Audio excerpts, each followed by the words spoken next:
आइए sir. Sir ये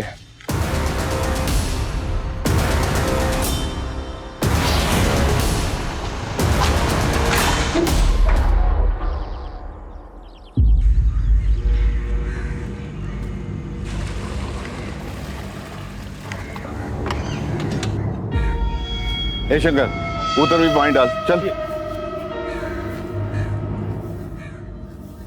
D-5। Gopal sir, हमारा जवाब सही है ना? बिल्कुल सही है गुंजा। कैलकुलेटर गलत हो सकता है लेकिन तुम नहीं। 10वीं कक्षा में हो और 12वीं के सवाल इतनी आसानी से हल कर देती हो। शाबाश बेटा। ये सर, हमारा जवाब सही है? रानी, जिस दिन तुम सही जवाब दे दोगी ना, उस दिन पूरे गांव में पेड़े बांटेंगे हम। क्या करें सर, सवाल ही इतना मुश्किल था। पता नहीं 12वीं कब हम पास करेंगे। 12। अरे सवाल का जवाब है 12। कुछ सीखो गुंजा से, समझी? और तुम्हारी सहेली कोमल क्यों नहीं आई आज? वो उसके पेट में दर्द है। सर हमें लेट हो रहा है, जाना होगा वरना अमर भैया गुस्सा हो जाएंगे। सर हम भी जाते हैं। ठीक है बेटा। सुभाष। अरे आराम से रानी दीदी, इतना भी क्या डरती हो अपने अमर भैया से? जैसे कि तुम नहीं डरती ना अपने बाबा के गुस्से से। हम नहीं डरते, बाबा हमसे बात ही कहाँ करते हैं।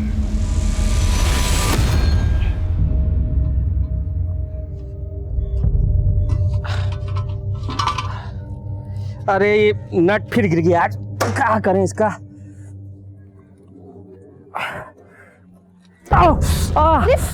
क्या हुआ? अरे लग गया। आप भी ना चक्का ठीक करने के चक्कर में बार बार चोट लगा लेते हैं। एक बार ठीक से मरम्मत काहे नहीं करवा लेते ठेला का? अब कल किशोरी काका को देके आएंगे सुबह, वही ठीक करेंगे इसको। ये लो पापा, सही हो गया। जो पुराना चेयर नहीं था जो टूट गया था, उसका नेट बोल्ट एकदम अच्छे से फिट हो गया। और पापा ये सारा सामान एक तरफ मत रखा करो, बराबर से रखा करो, तो ये चक्के पे ना ज्यादा बोझ भी नहीं पड़ेगा और नेट भी नहीं निकलेगा फिर तो।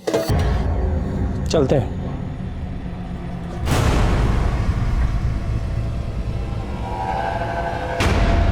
मम्मी, ये पापा हमसे बात काहे नहीं करते हैं? गुंजा बेटा, पापा तुम दोनों बहनों से बहुत प्यार करते हैं, बस जताते नहीं हैं। और आज आने में इतना लेट कैसे हो गया? वो हम गोपाल सर के पास गए थे अपना पेपर चेक कराने के लिए। अरे तो हमसे पूछ लेती, हमको पता है तुमको गणित में 100 में से 100 अंक मिलेंगे। हाँ, तेरी कोमल दीदी का पता नहीं, वो बस फेल ना हो इतना ही बहुत। वैसे है कहाँ पे वो? अपने कमरे में पेट दबाए लेटी है सुबह से। कोमल दीदी, डरा दिया। अच्छा एक बात बताओ, ये किसी ने नया नुस्खा बताया क्या कि लिपस्टिक लगाने से पेट दर्द चला जाता है? चुप कर, और अम्मा को मत बोल देना। आज तक बताए हैं क्या कभी? लेकिन ऐसे पढ़ाई टालती रहोगी ना तो परीक्षा में अंडे मिलेंगे, वो भी उबले हुए। अब हमको तुम्हारी तरह पायलट तो बनना नहीं है कोई पढ़ लिख के। हम तो किसी राजकुमार की दुल्हन बनेंगे। ला ला ला ला ला।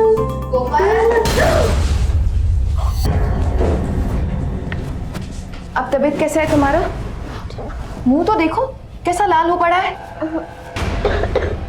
गुंजा, तुम हाथ मुंह धोकर खाना खा लो, हम पानी लेकर आते हैं। अरे नहीं माँ, हम ले आएंगे और रानी दीदी को भी साथ में लेके जाएंगे।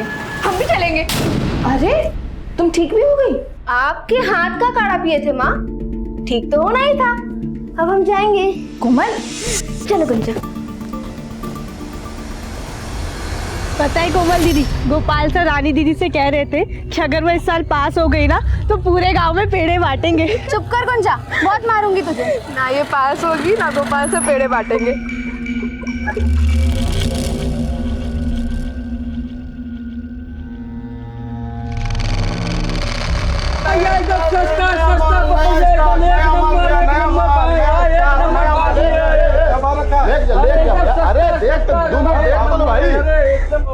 भैया जी कितना अच्छा खुशबू आ रहा है, चलिए ना चाट खाते हैं। अरे यहाँ नहीं खाएंगे भैया, वो आगे पांडे चाट करना रहना, वहाँ खाएंगे। चलिए। देख चाची के लिए ले लीजिए। बता, हाँ ब्यूटीफुल साड़ी है, ले जाइए नया स्टॉक में। अरे अरे ऐसा मत करिए भैया, ब्रजेश भैया देखिए हम लोग भूखे मर जाएंगे, ऐसा मत कीजिए। क्या भूखे मर जाएंगे जी? अरे क्या हुआ प्रदीप? भैया देखिए ना, ब्रजेश भैया तो कन्या हटाने को कह रहे हैं। अरे ऐसे कैसे? आप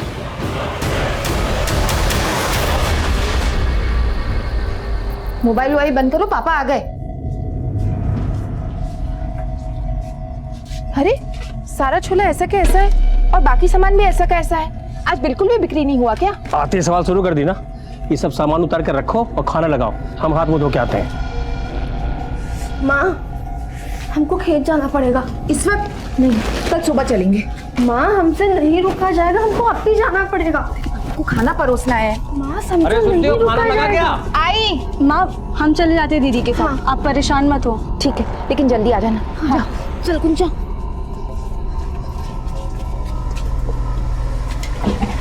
चल, ये समझा कर गुंजा, ऐसी हालत में हम जल्दी नहीं चल सकते। अरे देखो ना कितना अंधेरा हो गया, और ऊपर से आज हम लाठी लेके भी नहीं आए। अगर जंगली कुत्ते आ गए ना तो वो नोच डालेंगे हमें। क्या सारा पानी हम पे डाल दोगी? आप डरा दी काफी हमको। हमने डरा दिया, ध्यान से चला करो। अरे फोन की बैटरी को भी अभी खत्म होना था, अब क्या करें? पास में ही है, जल्दी चलते हैं यहाँ से। हाँ, लेकिन लोटे का पानी तो गिर गया। आगे कहीं से भर लेंगे, अभी चलो।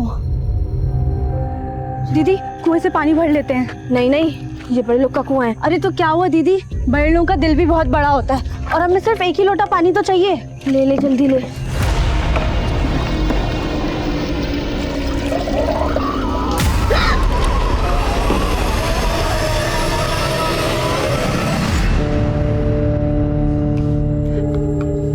सुनिए ना, उनका फोन बंद आ रहा है।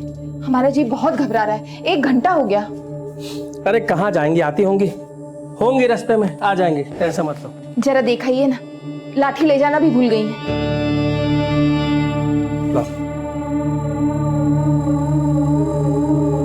गुंजा, ए कोमल, ए भैया, गुंजा कोमल कहीं देखे हैं क्या?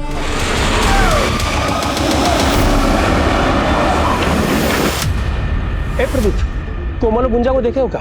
क्या हुआ कोमल गुंजा को? अरे 1.5 घंटे से ज्यादा हो गया, खेत गई, अब तक लौटी नहीं है। लौटी नहीं? मेरा मकान दिया। हमको मालूम है कौन गायब किया होगा कोमल गुंजा को। कौन?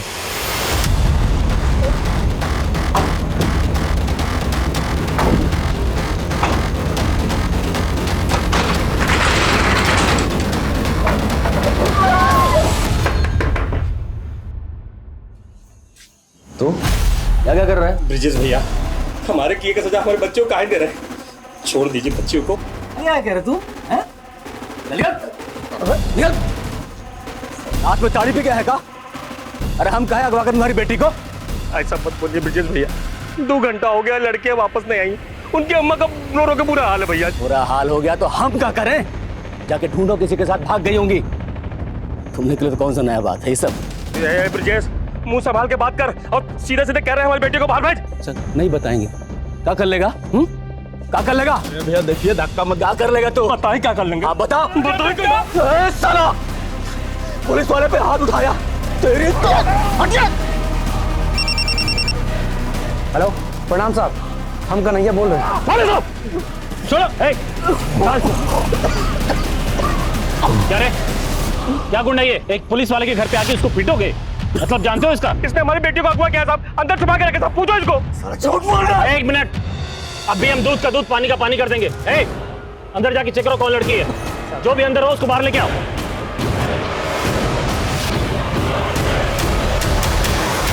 साहब, अंदर तो कोई नहीं है, अच्छे से देख लिए। यहाँ तो कोई नहीं मिला। अब तुम हमारे साथ थाने चलो, तुम्हारी दबंगई निकाल। पुलिस वालों को मारेगा।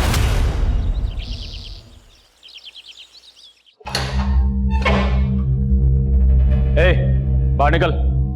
आज के बाद अगर किसी पुलिस वालों को छुआ ना तो याद रखना, जिंदगी भर के लिए अंदर चढ़ा देंगे। कोमल और गुंजा आई का?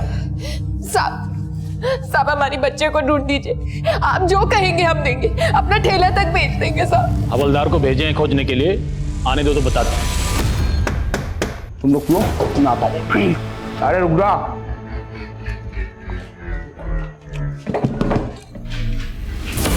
अरे आपने तो बड़ा टाइम लगा दिया, आपका थोड़ा बासी हो रहा है।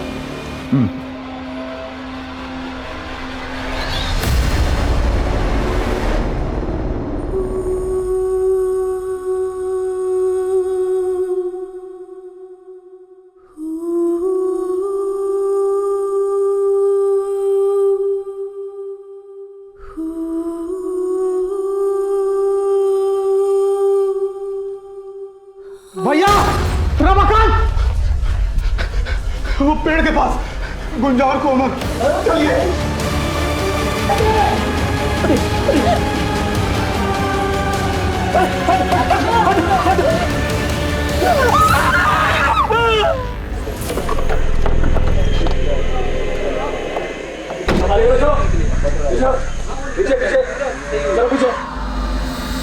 ये तो आत्महत्या का मामला लग रहा है।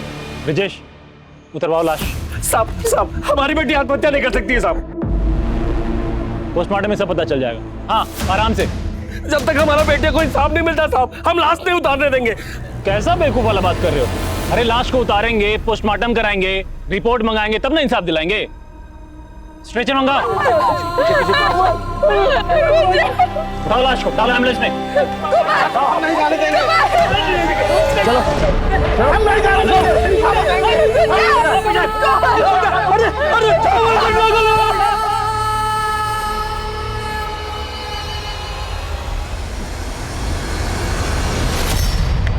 आ गया पोस्टमार्टम रिपोर्ट। क्या बोले थे हम? आत्महत्या है। इसमें भी यही लिखा है। और सुनो, तुम्हारी बड़ी बेटी चरित्रहीन थी। लिखा है इसमें कि वो सेक्सुअली एक्टिव थी। माने जानते हो, मतलब शादी से पहले सुहागरात। क्या बात कर रहे हैं साहब आप? हाँ, क्या बोल रहे हैं आप? मकान भी एकदम सही बोल रहे हैं।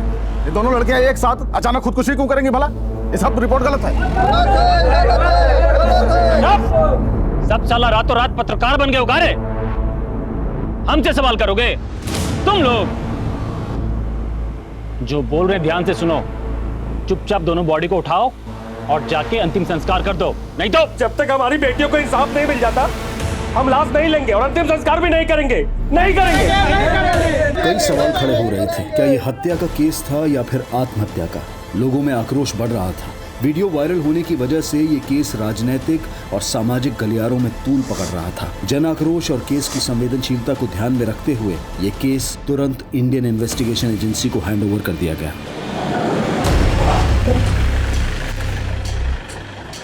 Sir, sub inspector Dinkar. इस केस से रिलेटेड जितने भी पेपर हैं टेबल पे चाहिए मुझे 5 मिनट में। सर,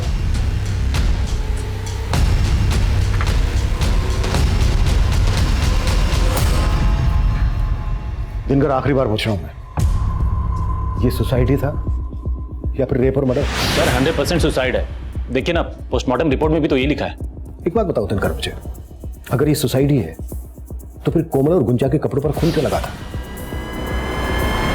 सर, खून के धब्बे इसलिए थे क्योंकि दोनों विक्टिम्स का महीना चल रहा था। दोनों बहनों का एक साथ? Are you sure doctor? जी बिल्कुल। रमाकांत, संभालो।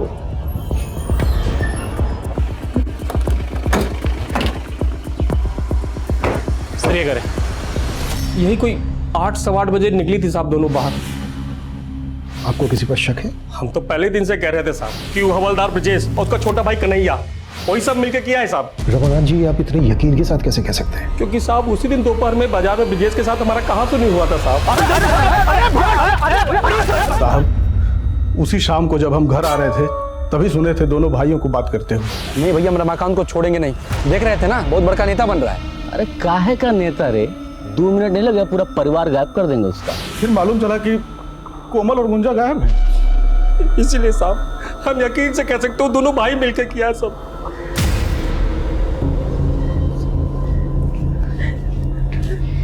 योगिता जी, क्या कोमल और गुंजा का महीना एक साथ आता था? क्या बात कर रहे हैं साहब? तहकीकात और सच को सामने लाने के लिए हमारा जानना बहुत जरूरी है। नहीं, कोमल का महीना 10-12 दिन पहले हो चुका था और गुंजा का आने में कुछ दिन बाकी था। अगर माँ की बात को सही माने सर कि कोमल और गुंजा का महीना एक साथ नहीं चल रहा था, तो कोमल और गुंजा के कपड़ों पर वो खून के धब्बे कहाँ से है? कोमल और गुंजा की डिटेल्स निकालो। दोस्त कौन थे, कहाँ ना जाना था, सब कुछ। सब हवलदार ब्रजेश और उसके भाई कन्हैया को सब।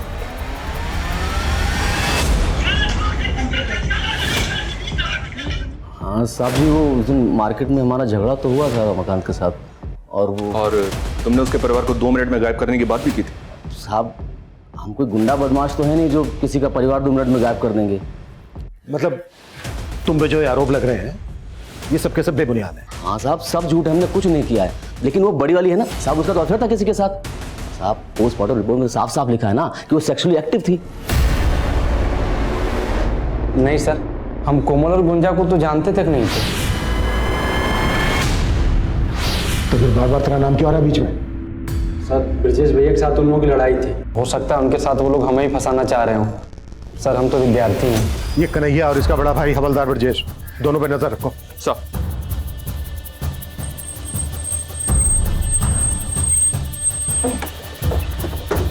आइए सर। सर इसी पेड़ से दोनों लड़कियां लटकी हुई थी। आइए ना। एक मिनट वर्मा, जाओ।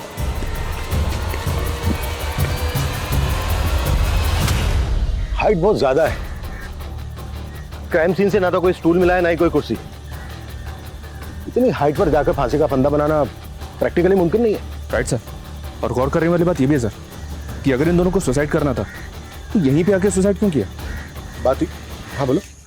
सर गांव में पता किया, रमाकांत का रवैया अपने बेटियों के खिलाफ अच्छा नहीं था। उसे बेटे की बड़ी चाह थी और जब कोमल के बाद गुंजा पैदा हुई तो वो काफ़ी निराश था। बेटियों से सीधे मुंह बात भी नहीं करता था। हमें कोई बात नहीं करना है और ये ट्यूशन फ्यूशन में पैसा खर्चा करने के लिए नहीं है हमारे पास। स्कूल में पढ़ती हो ना तो पढ़ो, वरना छोड़ दो। वैसे भी कोई खास उम्मीद नहीं है तुमसे।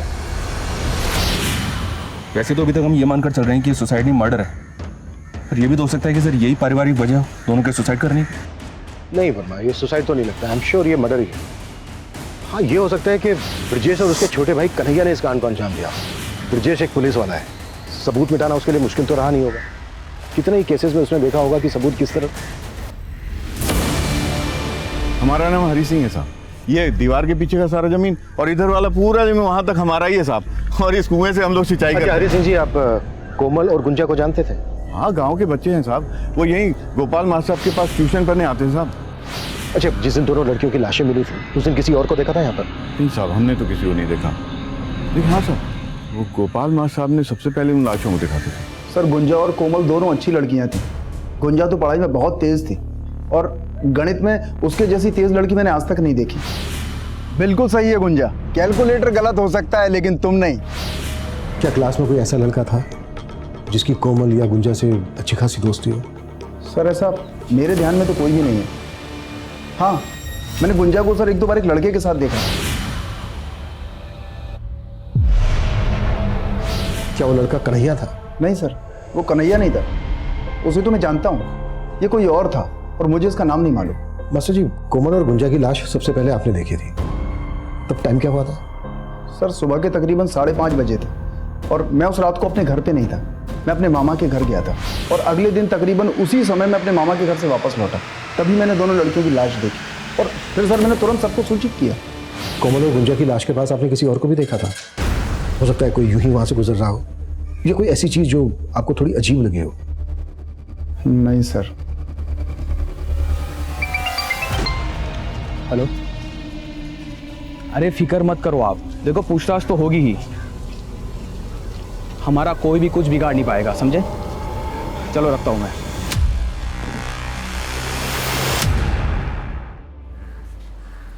कन्हैया। हाँ सर। तुम यहीं पढ़ते हो? हाँ।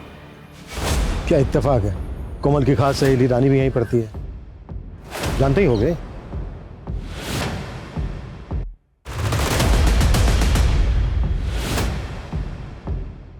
सर हमें नहीं पता कि कोमल का किस लड़की के साथ मिलना जुलना था। याद करने की कोशिश करो रानी। रानी चलो जल्दी। सर हमें कुछ नहीं पता, वो भैया आ गए तो हमें जाना होगा।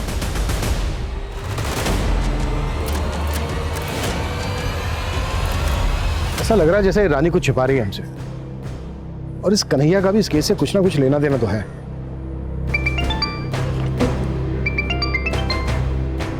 हाँ विशाल। सर गांव वालों ने बताया कि गुंजा को कई बार एक लड़के के साथ देखा गया था, लेकिन वो लड़का इस गांव का नहीं है। गोपाल मास्टर जी जिस लड़के के बारे में बता रहे थे, शायद ये लड़का वही हो। विशाल एक काम करो, गुंजा के स्कूल जाओ, वहां से पता करो, शायद वहां से कोई जानकारी मिले। Okay sir. कोमल और गुंजा 10 मार्च की रात को 8 सवा 8 बजे घर से निकली और अगले दिन तक उनकी कोई खबर नहीं। फिर 12 मार्च की अर्ली मॉर्निंग इन दोनों लड़कियों की लाशें इन्हीं के गांव के एक पेड़ से लटकी हुई मिली। 10 मार्च की रात से लेकर 12 मार्च की सुबह तक ये दोनों लड़कियां कहीं तो थीं, या तो अपनी मर्जी से या फिर फोर्स। लगभग 33 घंटे ये लड़कियां जिस लोकेशन पे थी, हमें उस लोकेशन का पता लगाना है। अगर हमने इस लोकेशन का पता लगा लिया तो केस अपने आप सॉल्व हो जाएगा।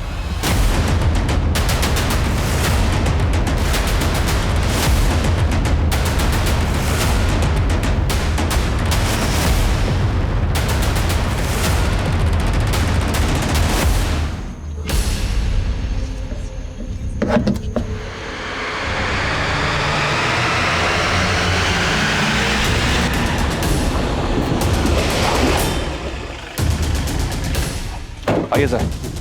सर ये है।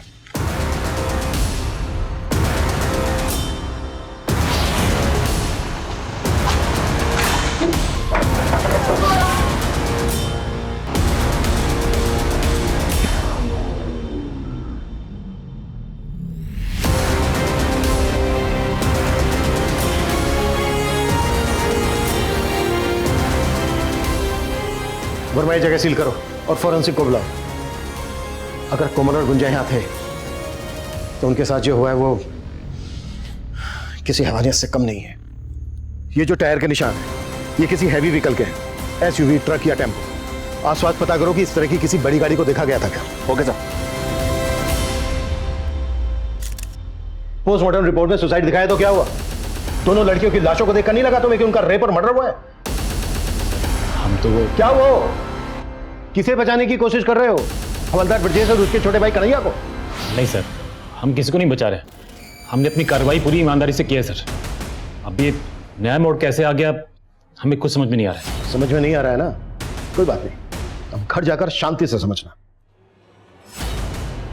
सस्पेंड किया जाता है तुम्हें। आउट। ये रही फॉरेंसिक रिपोर्ट। हमें जो दांत मिला था वो गुंजा का ही था। दोनों लड़कियों का ब्लड ग्रुप मैच हो गया है कलेक्टेड ब्लड से। दोनों लड़कियों के साथ सिर्फ रेप ही नहीं किया गया है बल्कि उनको बुरी तरह से मारा गया है। मारने से पहले उनको बुरी तरह से तड़पाया गया है। लेकिन आपकी पोस्टमार्टम रिपोर्ट में ना तो रेप का जिक्र है ना ही असॉल्ट का वार।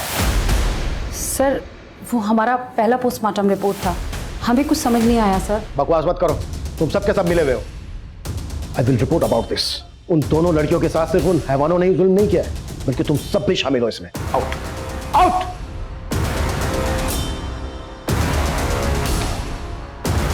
हमें कोमल और गुंजा का दोबारा से पोस्टमार्टम करवाना होगा। बॉडीज को पटना भेज दो। सर टीचर गोपाल ने गुंजा को जिस लड़के के साथ देखा था उसका पता चल गया। मोहित नाम है उसका, गुंजा के स्कूल का ही। जी सर, गुंजा को हम जानते थे। हमारी दोस्ती भी एक एक्सीडेंट ही थी। हम उससे 2 क्लास सीनियर थे सर, फिर भी वो हमें मैथ्स पढ़ाती थी। बहुत होनहार थी। तू पसंद करता था गुंजा? जी सर, पर एज अ फ्रेंड। मेरे कहने का मतलब है हम उसे लाइक करते थे लेकिन दिल की बात कभी उसे बता नहीं पाए। तो 10 मार्च को जिस दिन गुंजा मिसिंग हुई तुझे नहीं पता वो कहाँ गई थी? नहीं सर, हमें तो अगले दिन जब गांव में बात फैली तभी पता चला। चल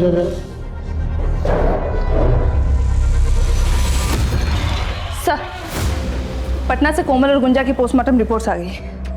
सर रिपोर्ट्स में लिखा है कि दोनों लड़कियों की बॉडी पे इंजरी मार्क्स मिले लेकिन रेप का कोई साइन नहीं है और मौत का कारण सुसाइड ही था। What? ऐसा कैसे हो सकता है?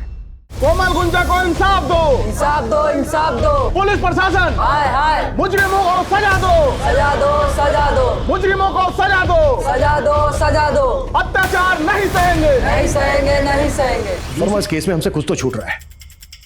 ये सुसाइड केस तो बिल्कुल नहीं है। विक्टिम की फैमिली का भी यही मानना है और मेरा भी। सर हमने अभी तक जितने भी एंगल्स टटोले हैं हमें हर तरफ डेड एंड ही मिला है। जिस जगह पर उन लड़कियों को टॉर्चर किया गया था वहाँ वो टायर के मार्क्स किस गाड़ी के हैं ये भी अभी तक पता नहीं चला हमें।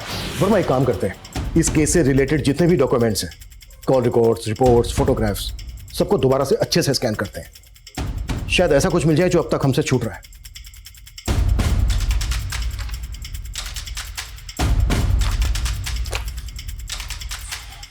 वर्मा सर, चाय हुआ यार। जी सर। पांडे,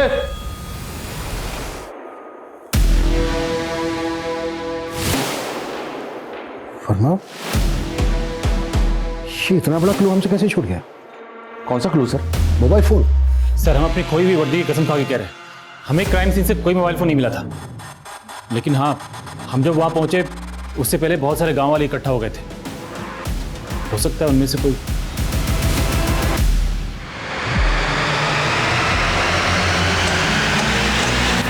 सर, कोमल के फोन की डिटेल्स आ गई हैं। पिछले 2 महीने में कोमल और कन्हैया के बीच में तकरीबन 400 कॉल्स हुए सर। तो ये कन्हैया की रासलीला है? फिर तो कोमल का फोन भी कन्हैया के पास ही होगा। नहीं सर, दरअसल मुकुंदपुर में 2 मोबाइल टावर हैं, एक कन्हैया के एरिया में है और दूसरा इन दोनों लड़कियों के एरिया में। लेकिन सर, कोमल का फोन कन्हैया के एरिया में एक्टिव नहीं था। तो फिर कोमल का फोन कहाँ एक्टिव था?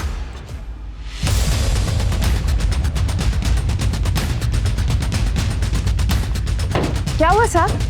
अरे साहब, पूरा घर ध्यान मारो, कोई भी गाना छूटना नहीं चाहिए। हर जगह चेक करो। अरे क्या कर रहे हैं आप लोग? अरे रुकिए साहब, ये क्या क्या कर रहे हैं साहब?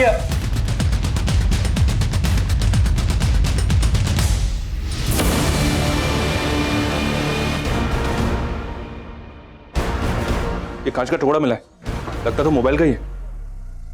उस तरफ।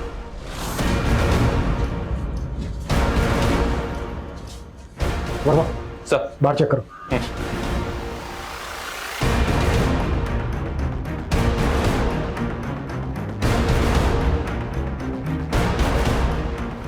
सर, ये टूटा हुआ मोबाइल मिला है।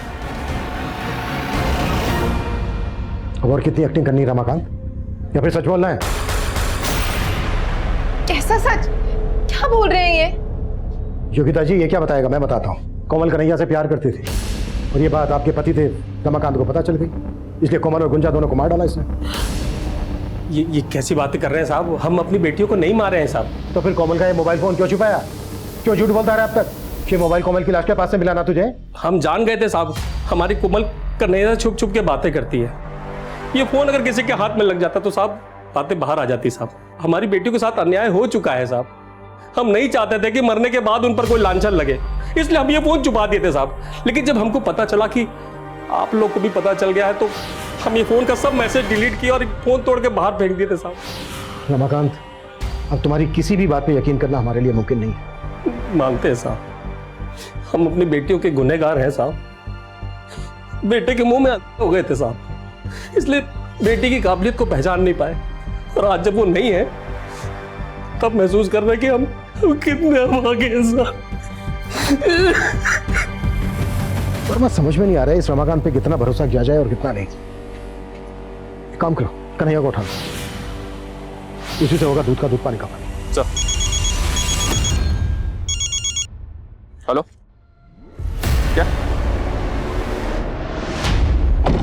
क्या हुआ वर्मा? दिल्ली से पोस्टमार्टम रिपोर्ट आ गई सर। कोमल और गुंजा का रेप हुआ था, वो भी कई बार। दोनों के साथ मारपीट भी की गई थी। कोमल की रीढ़ की हड्डी और गुंजा का जबड़ा टूटा हुआ था। हाँ सर, हम कोमल को चाहते थे, लेकिन 2 महीने पहले गुंजा ने हमको देख लिया था सर। गुंजा की उसकी बहन के साथ अच्छी बनती थी, इसलिए उसने किसी को बताया नहीं। लेकिन फिर हमारा कोमल से झगड़ा हो गया और उसने हमारा फ़ोन उठाना बंद कर दिया। फिर हमने कोमल की बेस्ट फ्रेंड रानी की मदद ली, उसे एक सॉरी कार्ड और एक फूल दिया कि वो कोमल को दे दे। सच्चाई अब मैं बताता हूँ तुझे। तू कोमल के पीछे पड़ा था, उसने घास नहीं डाली तुझे, तेरी ईगो को ठेस पहुंची, इसलिए तूने कोमल और गुंजा को किडनैप किया, उनका रेप किया और उसके बाद मार डाला। और इस सब में तेरे भाई कांस्टेबल ब्रिजेश ने तेरा साथ दिया। यही सच्चाई है ना? नहीं सर, ये सच नहीं है सर। हम कोमल को प्यार करते थे, लेकिन जब उसकी लाश मिली तो हम एकदम डर गए थे। नहीं सर, कन्हैया को बहुत तोड़ा, लेकिन वो टस से मस नहीं हो रहा। हो सकता है सर सच बोल रहा हूँ। तो क्या रमाकांत झूठ बोल रहा है? अगर रमाकांत उनको मरवाता तो कम से कम अपनी बेटी का रेप तो नहीं करता। तो फिर कोई ऐसा होगा जो ब्रजेश और रमाकांत के हुए बीच झगड़े को अच्छी तरह से जानता है और उस झगड़े का फायदा उठा रहा है। प्रदीप साहब, हम सच कह रहे हैं साहब, हमने ब्रजेश और कन्हैया को बात करते सुना था। ठीक है, मान लिया। अब ये बता, जब ये दोनों ये बात कर रहे थे कितनी दूर थे तेरे से? ज्यादा दूर नहीं थे साहब। हम ब्रजेश और कन्हैया के मोबाइल फोन की लोकेशन निकलवाएंगे। अगर उन दोनों के मोबाइल फोन की लोकेशन तेरे घर के आसपास निकली तो ठीक है, और अगर नहीं निकली तो फिर बैठा कर नहीं, उल्टा लटका कर तेरे से सच निकलवाएंगे। साहब, उस दिन दोपहर को साहब रमाकांत भी और ब्रजेश का झगड़ा हुआ था साहब। तो कन्हैया जो है हमारे इलाके में घूमता रहता है हमेशा। हमको जब ये बात पता चला तो हमको लगा कि वही दोनों होंगे साहब। मतलब उन दोनों को तूने ये बात करते हुए नहीं सुना था? नहीं साहब। तू अपना बदला लेने के लिए ब्रजेश को इस केस में फंसा रहा था ना, क्योंकि वो तेरी दुकान हटवा रहा था।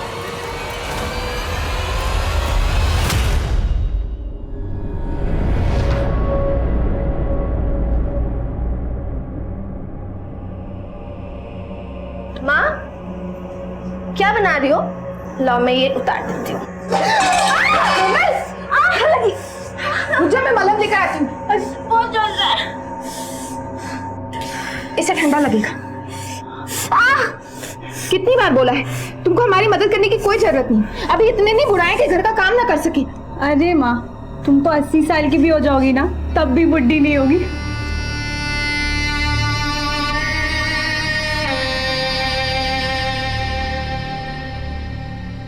माँ ये दुपट्टा कैसा लग रहा है हम पे?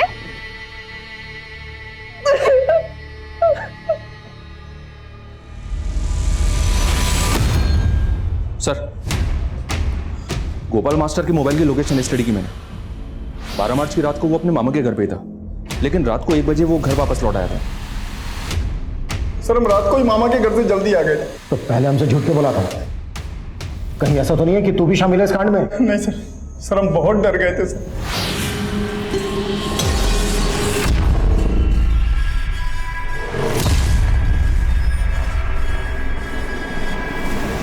इतनी बड़ी बात पुलिस से क्यों छुपाई?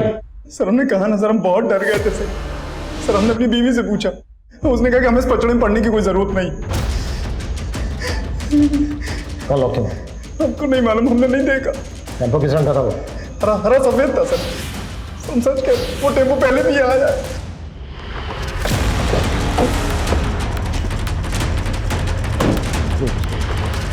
सर, इस लिस्ट में गांव के ऐसे 50 लोगों के नाम हैं जो अक्सर टेम्पो हायर करते हैं। उनमें से 4 या 5 लोग ऐसे हैं जो ज्यादातर हरे और सफेद रंग का टेम्पो हायर करते हैं। इन सबको उठाना, बैकग्राउंड चेक करो इनकी, और पता करो कि 10 मार्च से लेकर 12 मार्च के बीच ये कहाँ है। Okay sir.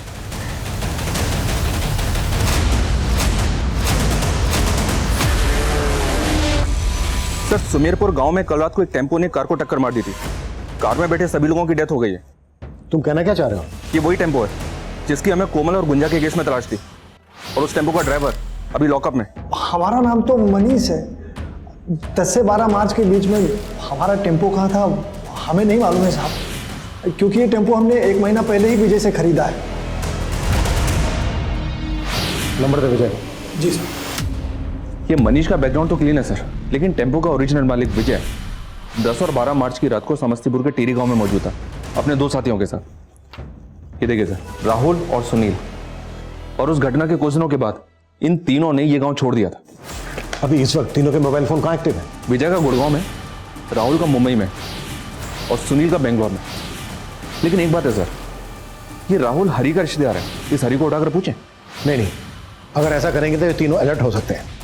हम इन तीनों को एक साथ एक ही वक्त पर उठाएंगे। Right sir.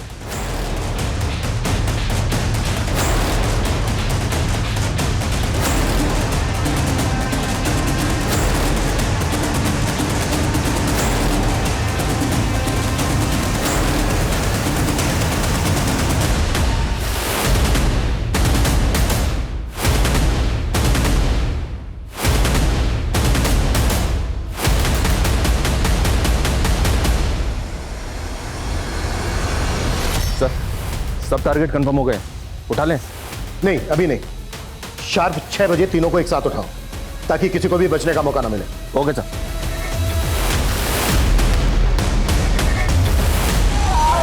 रोना तो अब तुम लोगों को जिंदगी भर है। चलो हो जाओ शुरू। बोलो क्यों क्या ये सब? बोलो। सर वो उस रात को सर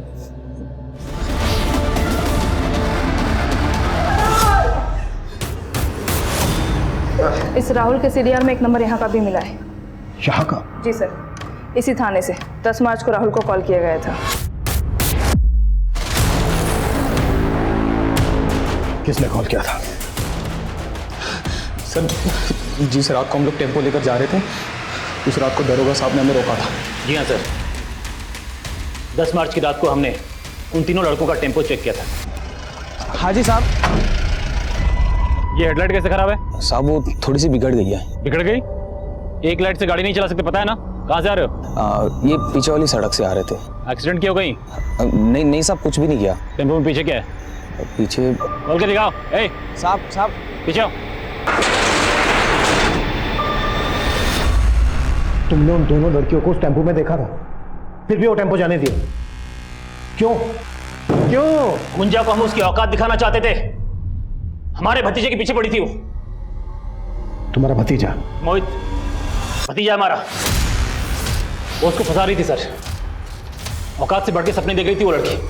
उसके समाज के लोग हमारे घर के सामने से गुजरते नहीं है। और वो गुंजा? सर, दरोगा बाबू के साथ हमारी डील हो गई थी कि वो हमें छोड़ेंगे, बदले में हम उनको लड़कियां परोसेंगे। लेकिन हमने लड़कियों का रेप नहीं किया। सुन, इनके लोगों ने पूरा गांव से तो उठा रखा है। बेहतर होगा तुम लोग निकलो अभी के अभी। चलो। अरे लेकिन इन लड़कियों का क्या करें? उड़ने का शौक है ना इनको, हवा में लटकाते हैं। तो पोस्टमार्टम रिपोर्ट भी तो नहीं बदलवाई थी ना? जी सर, पटना हॉस्पिटल में हमारा आदमी है, हमने उसी को बोल के रिपोर्ट्स बदलवाए। ऐसी भी क्या दुश्मनी थी तुम लोगों की उन दोनों लड़कियों से, जो पहले उनका रेप किया और उसके बाद इतनी बेरहमी से मार डाला दोनों को? ये हट, पूरा पानी अशुद्ध कर दिया। तुम लोगों को बात समझ में नहीं आती क्या? लातों के भूत बातों से नहीं मानते। चलो आज इनको तबियत से सिखाते हैं। ए विजय, इनको पकड़ टेम्पो में डाल। एक लोटा पानी? अरे एक लोटा पानी तो तुम लोग कुल्ला करके फेंक देते हो। सिर्फ एक लोटा पानी के लिए तुमने दो लड़कियों का रेप किया, उन्हें इतनी बेरहमी बेदर्दी से मार डाला। इतना कुट्टो कि इनकी चीखें मुझे मेरे केबिन में सुनाई देनी चाहिए। इस केस के सारे आरोपी इस वक्त न्यायिक हिरासत में हैं। गुंजा और कोमल के माता पिता को कानून यकीनन न्याय दिलवाएगा, लेकिन क्या कोई भी कानून उनके दुख को कम कर सकता है?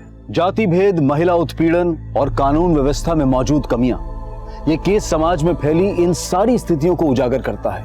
औरतों के खिलाफ हो रहे अपराध हमारे समाज पर लगा एक कलंक है। एक समाज तभी प्रगति कर सकता है जब उस समाज में रहने वाली हर महिला को सम्मान और बराबरी का मौका मिले। अब मैं अनूप सोनी आपसे विदा लेता हूं, फिर मुलाकात होगी क्राइम पेट्रोल सतर्क में एक और नए केस के साथ और उस पर हमारे एक्सपर्ट के विश्लेषण के साथ। तब तक अपना और अपने परिवार का ख्याल रखें, सतर्क रहें, सुरक्षित रहें और देखते रहें क्राइम पेट्रोल सतर्क। जय हिंद।